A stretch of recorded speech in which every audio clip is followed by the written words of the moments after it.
All right. Hi, Okay. everybody. This is Judita.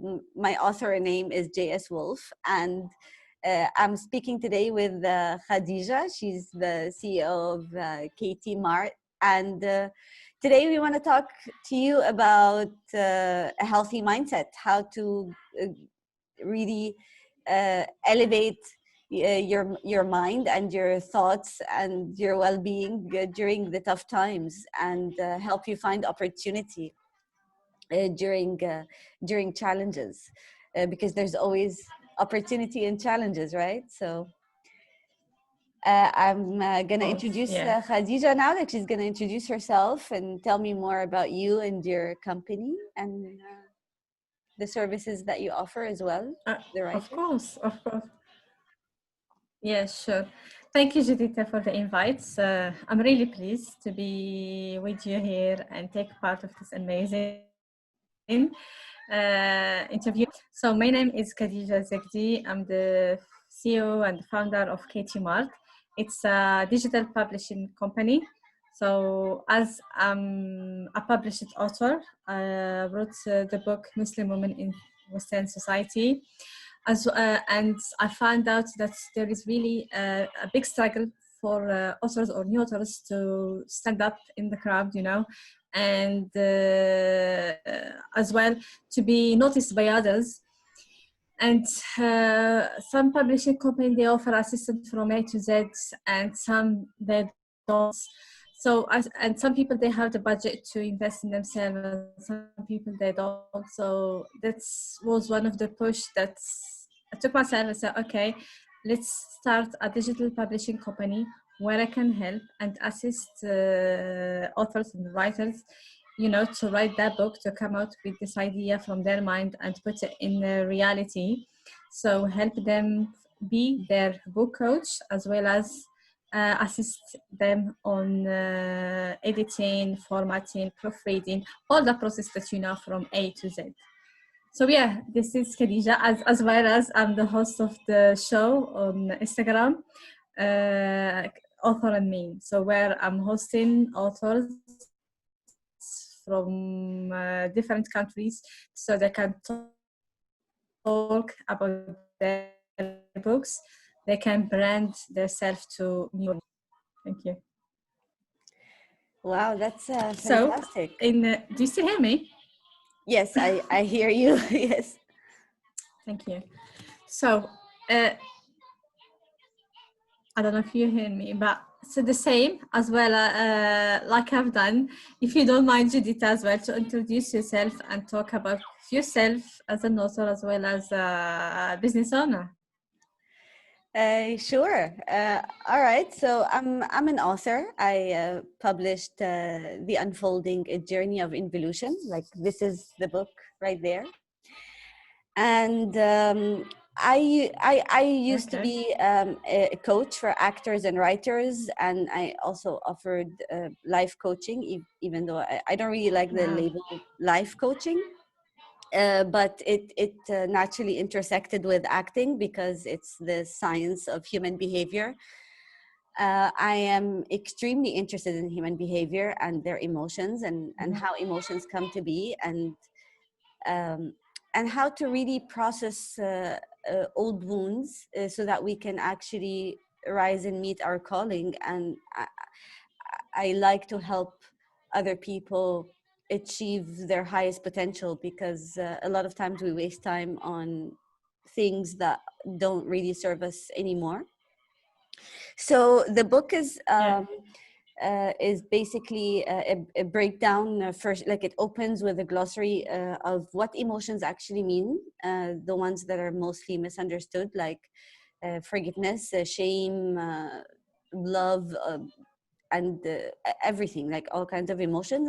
And then I go into Yeah. character analysis, how to actually embody and write proper characters. And Oh, that's good. then, of course, I go into personality disorders, which are very common right now in our world, unfortunately. And the sufferers are they also suffer just as much as the people around them. It's just in different Yeah. ways. And then I close with tools of how to heal yourself and understand yourself, so that you can actually understand your characters and bring value to people through your art. Oh, that's amazing. Yeah, it's fun. I think we're very lucky to be authors. I mean, not really lucky. Like, of course, we go crazy a lot of the times. Yeah. But it's there's something very beautiful about the process of writing and helping Of others. course. Yeah. I also founded Involution Publishing, and the reason I did that is because I was confused when I first wanted to publish my book, whether I want to go the traditional publishing way or independent, or and it was not really a very clear process in the beginning. No, yeah, And sure. yeah, I really value independence and freedom of like choosing my content, choosing my book cover. By the way, the one who designed my cover is Nadine Suleiman, and I really appreciate her work. She Oh, it's nice. she translated exactly my colors and the look that I was looking for. That's good. Yeah. So the reason I founded Involution Publishing is because when you publish your book, like you do need to provide a publishing company, and I felt traditional publishing can be great because they give you visibility and really know how to promote their authors. However,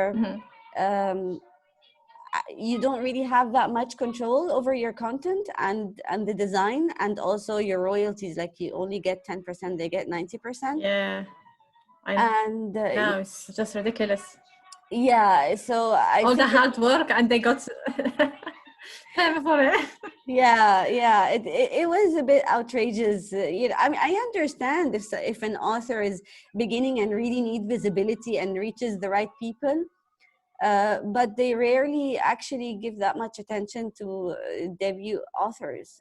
So I figured if I have a publishing company to help authors and let them keep the royalties they actually deserve, because the process of writing, it should be the opposite. It should be like, if you're gonna Yeah, help, like they get the 90% or whatever, if it's gonna be about like marketing and publishing and stuff like that.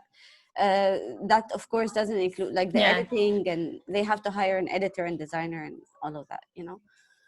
So of course, yeah. the thing is, uh, I really can you hear me? Oh, oh, it froze a bit. Can you hear me now? Oh, yeah. Yeah. I can, yes, I can still hear you, but yes, now It's better. back. Okay. So I did the publishing company to publish my own books. And of course, if any author needs help, whether like if they need an editor, if they need just consultation, or I also offer free information as to how to self-publish, and then they can. It's just a lot of people Yeah, don't have the network. You know, if I do like somebody's book, I will definitely pass it on to my network, because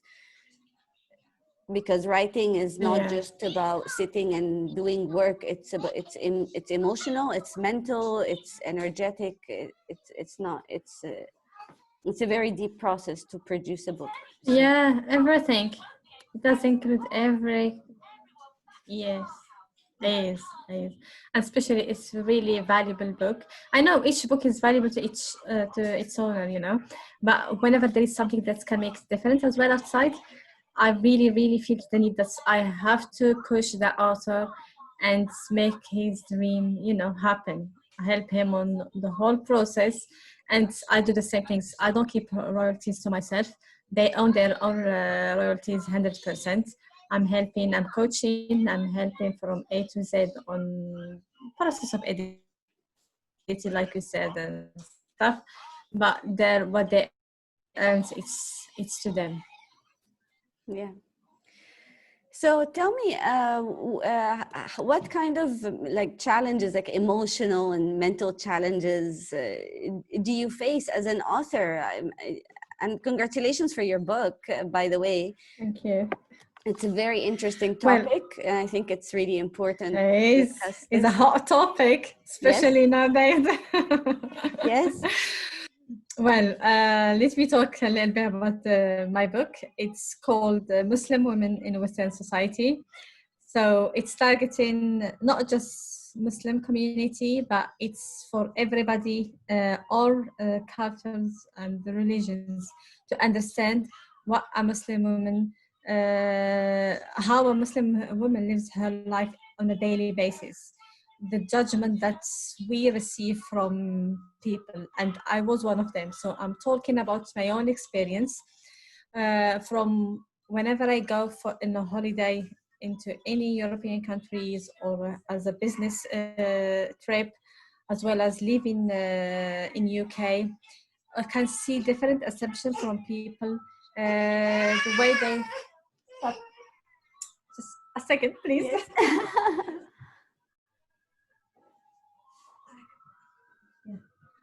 So, on the way that people keep looking at you, that's okay, you wear it, because not each Muslim woman is noticeable.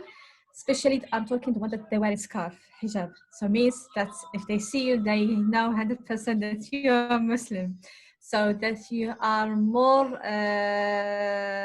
you facing more false assumption. You facing more judgment, especially at work. If you're working with people, they see you like, okay, like minority basically. They don't see that you are capable to take decision, that you are capable to manage a team, that you are capable to do a lot of things, which take me so much effort and time to prove myself to these people that I'm wearing scarf doesn't mean it covers my mindset. You know, it covers my idea. It's covering my head, of course, my hair, but doesn't cover what inside there. So I tried different way. I tried many times to prove myself very hard to those people, and thanks to God, which I did, and I've been successful on this. So I had a big team as well, which I managed previously, and now I have my team as well as a business owner. So, and the book as well got a lot of inspirational and motivational messages to women, that she needs to prove herself, she needs to be confident on herself, she doesn't need to take whatever people judge her, because what they judge, it's something that they see, but it's not her. So don't make their judgment her reality, basically. So she needs just to focus on her dreams, what she needs to achieve. I believe having support of family or close friends is very, very essential. Which I had my husband's support, thanks to God. However, my message to all Muslim women or Muslim community that lives abroad, that they need to learn the language first, because when you learn the language, it opens a lot of doors for you. They need to keep themselves intellectual. They need to get involved within the society, you know, working within their fields. If you are accountant, go be accountant first. If you are I don't know, author, go to authoring things, you know, get involved in workshop, get involved in events as well.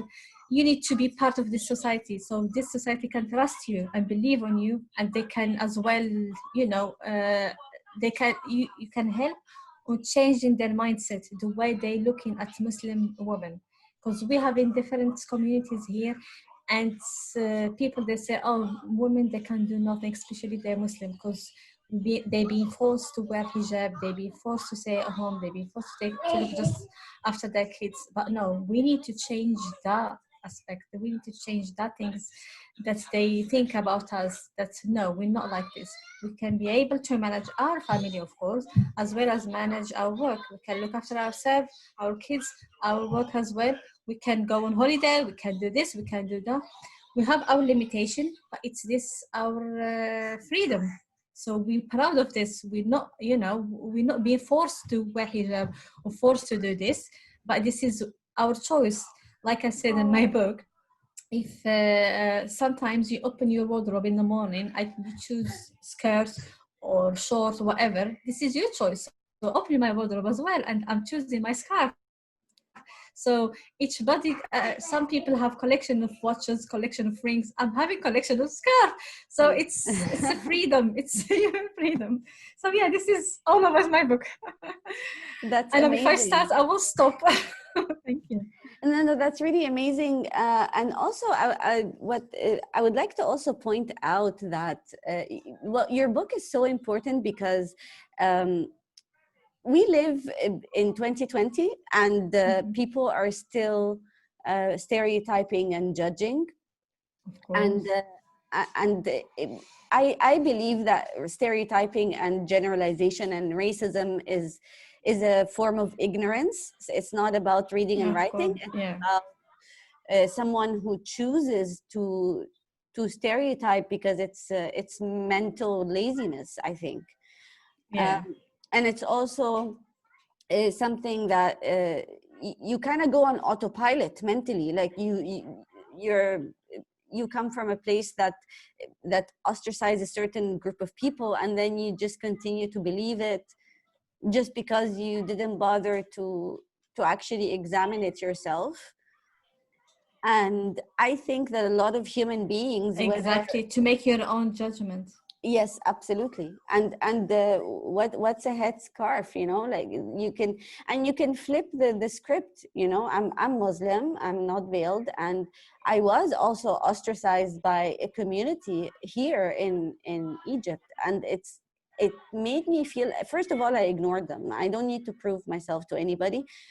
When you are a good person, and when you have value, and you want to offer help, and through your calling, your divine calling, and we have these innate gifts, each one of us, and through these gifts we can help the greater good. And if people judge you or ostracize you or push you away, they're actually depriving themselves of the good that you have to offer.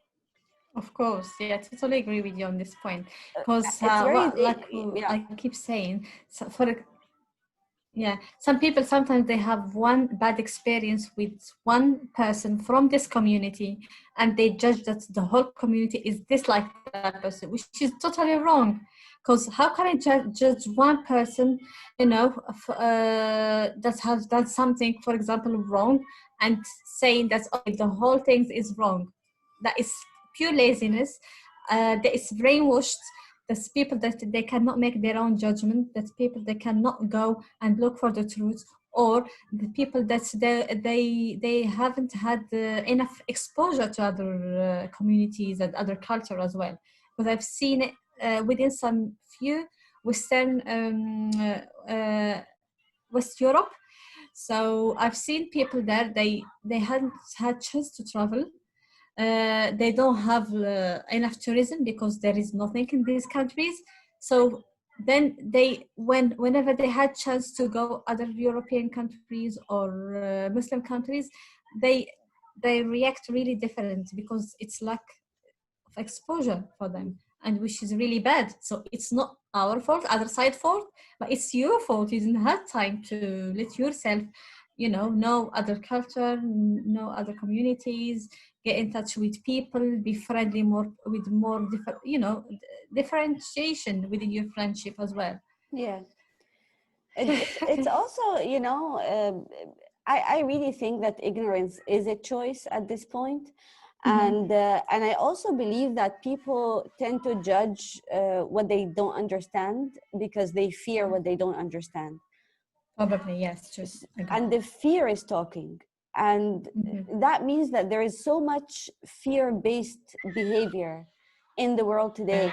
Whether you're judging someone because like yourself, like you're wearing a headscarf, or a woman, like shaming her for whatever, like victim shaming, and all kinds of ignorant, boxing in.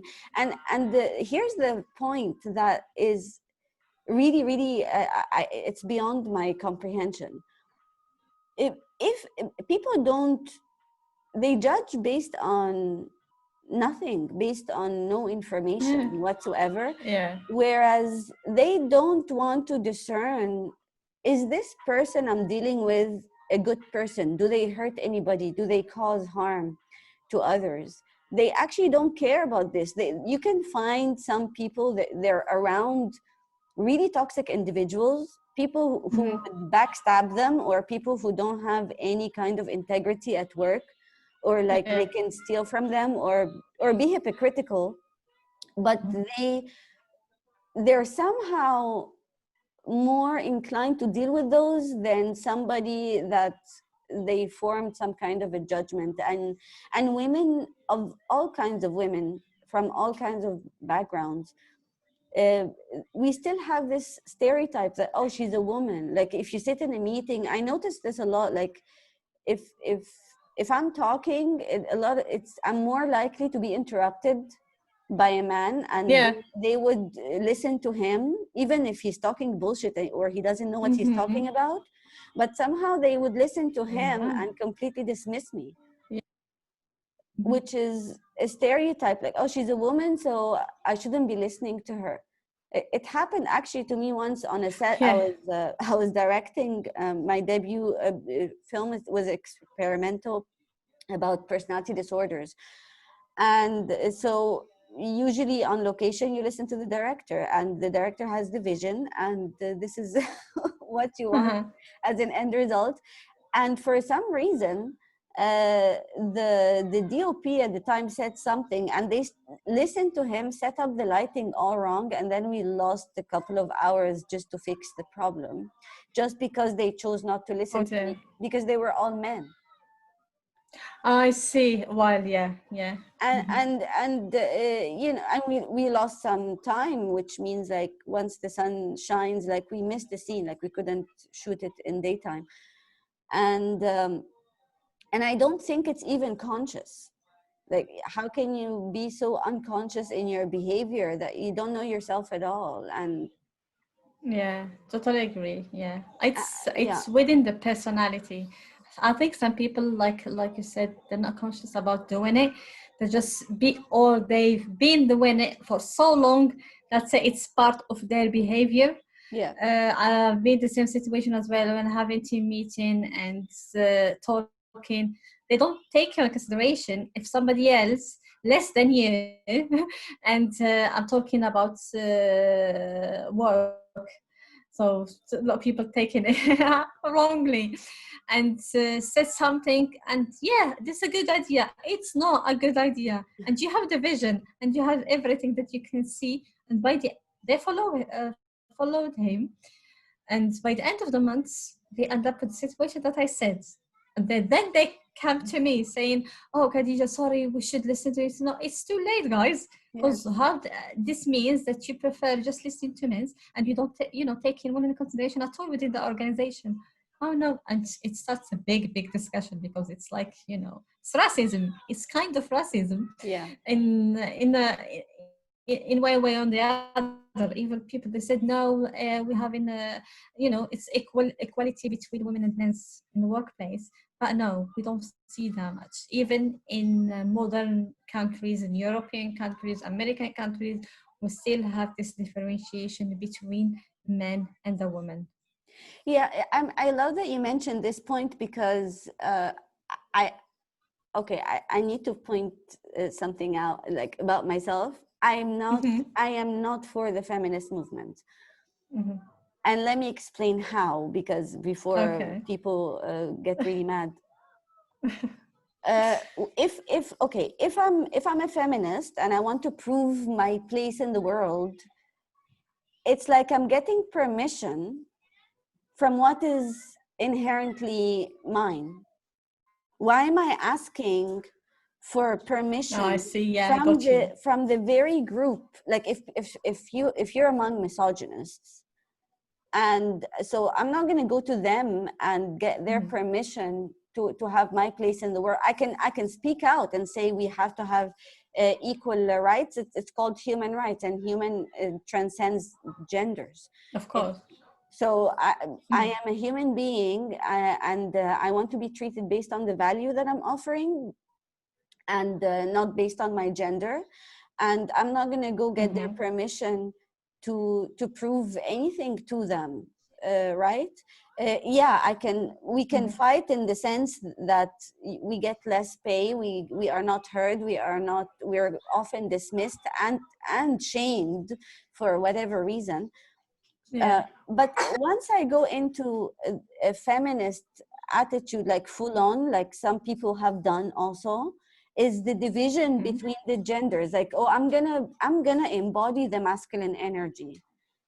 And this is the worst part about it, is that no, I'm not gonna lose my feminine energy that is nurturing, that is creative, that is actually more powerful innately, like energetically, and behave aggressively like the shadow aspect of the masculine energy. I'm not gonna embody the shadow of the masculine energy, which is what we're dealing with now. And once I say I'm a feminist, I'm making an enemy of all men, which is another generalization. So we're answering sexism with sexism. It's like, as Muslims, we turn around and judge all people from all other religions. That's also not okay. So why are we behaving? That's wrong. We shouldn't behave in the same way that we're fighting. That's what I'm saying.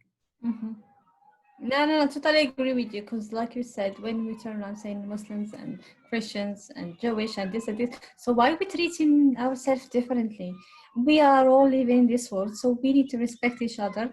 We need to, to live in peace as much as we can, because none of us are going to live forever. And we know this for a fact. So why not making it really hard for all of us, instead of making it very peaceful and very easy for all of us to live all together and get along with each other? And the idea of men against women, I really think that we had a vision before, and we end up discussing totally different things. Well, that's okay. But it's really cool, very interesting. Yeah, we can talk about the mindset. I will edit them, so we'll give them like this and that. Like we have 2 sessions. Well, we already. I think no. I think it's very important. We keep this subject. We can do mindset and next time. That is very interesting. Yeah, sure. So the fight against, like, men against women thing. Here's what happened. Like, historically speaking, like, women have been suppressed and all kinds of wonderful traumas that we went through. And this is still like kind of being inherited mentally. However, the suppression of the feminine energy has greatly hurt the masculine, because the nature of woman is the source of creativity, and men, if you're a true masculine, you are a protector. You are the one that really keeps the woman grounded, and the woman keeps him grounded when he goes into aggression and war and whatever he goes off to do. So the fact that you are killing off the feminine energy has really, like, look at men today. A lot of them are really anxious, panicky, stressed, and they are starting to embody the shadow aspect of the female. Have you noticed? Like, they're changing as well, and they're not reaching their highest potential. I mean, if a man is smart enough and confident enough to allow his woman to push him forward towards his potential, if he's like, even if he's successful on his own, it's gonna quadruple if he allows, if he becomes receptive to his female partner, as opposed to his ego and don't tell me where to go and how of course. Yeah, I totally agree. Because like we have in the proverb in Arabic, وراء كل رجل عظيم امرأة, means behind each great man is a Yeah. woman. And totally agree, because we don't see that. We see ourselves when the men as well, our husband or fiance or partners, they've been successful. So we feel the success with them. We don't feel jealous. We don't feel why they've done this and not me, and I'm just me behind the scene. I'm working behind the scene. We don't see that at all. We really helping, assisting, supporting. We want them to be better than anybody else. We want them to achieve their highest potential and success that they can achieve. Yeah. So why not? We don't see this the other way around. Why not? We don't see men supporting women to achieve her dreams, to accomplish her goals, to do a lot of things. Why this? I have no clue. Well, we do see it, and like there are some great examples Not that we much. see in the world. Like, yeah, it's not that much. However, a lot of great, successful, influential men, they make it a point to acknowledge the woman next to them, and the woman who uh, actually, like the Obamas are a great example of this. Like. Yeah. Like they are a team, because when it comes to Mhm. relationships and marriage, Mhm. we're it's either you're my life partner or Mhm. like just get the hell out because because we're life partners, like we complement each other, we Yeah, push true. each other.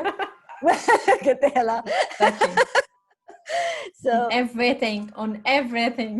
yeah, there's also we find a lot of different men these days.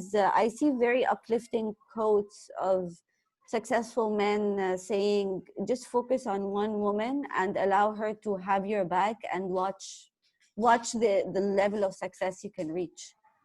And it's not really about like Yeah. men and women, again, just to like, so we don't generalize too much. Like it's even if you're Yeah. single, then also embrace the if you're a man, embrace the feminine energy within you, like have a balance, and the woman embrace the masculine energy, but not in their shadow aspects. It's time for us to move out of the shadow, I see. because both genders have been going through the shadow, and now I think it's time. We're about to change that. I really believe So we're much, about to yeah. change it. Mhm. Yeah. Yeah. Yeah, and we can smoothly enter the mindset issue, because if if you're I living believe in because it's harmony. already I think it's because it's already 35 minutes. Oh really? Yeah, I didn't feel it at all. Yeah. It was really nice talking about this. I believe we need to give it its time as well. Give it a really proper time and talking the mindset and stuff. So if you don't mind, Oh yeah, of because course we now can. if now we will just be talking and we can rush it, and there is a lot of great idea from your side and from my end as well, so why not wasting it now? Leave it next time we can do it. Of course we can have several talks, Yeah, maybe we talk with can Judita. we can close this one with by saying that reach the harmony of both feminine and masculine energies within you, and so that you can be in harmony with others around you and your loved ones. What do Yeah. you have Okay. Yeah. something like final thoughts to share? Okay. Yeah. Fine. Okay. Yes. Yeah. Okay. Let's say something about it. Of course. So to be honest, from my end, I believe women cannot exist without a man, and the man cannot exist without a woman. So the best thing that we ever can do is we leave both of us, we accomplish each other as a husband and wife, or partners, whatever, even brother and sister, even a cousin. we accomplish our each other by any way, helping each other to accomplish work, school, business, anything, family issues. Once we support each other, assist each other, and be unified, we don't feel this differentiation between no, I'm a man, no, I'm a woman. We feel like one soul, and we can achieve lot all together. One soul. That's beautiful. Thank That's you. amazing, Khadija. Thank you so much. It was such a lovely, raw talk today. Thank you. It was my pleasure as well be with you and talk to you. It was really such an amazing topic, and I'm sure the next ones will be even as well more beneficial to the audience who's listening to us. Yes, we're going to have some live streams as well on Facebook. And Khadija, can you mention the name of your book again? And I'll mention mine so that people, if you want to have more Of information, you course. can go ahead and read it. Sure. Of course, yeah. We can leave as well the links of Amazon, so for people if they want to go straight away Sure. and buy it and read it, why not? So mine is Muslim Women in Western Society by Khadija Maaref. Maaref is my marital name, so just people if they get confused. And yeah, and it's available on Amazon all over. That's amazing. And mine is The Unfolding, A Journey of Involution by J.S. Wolfe, Wolfe with an E. And we're going to leave the links under the video. Of course. And stay tuned. I'll leave the links for Facebook as well for the live streams and tips for authors. And we're going to talk about mindset next time. Of course, will be really, really interesting topics, guys. So watch out the space and see you soon. Bye.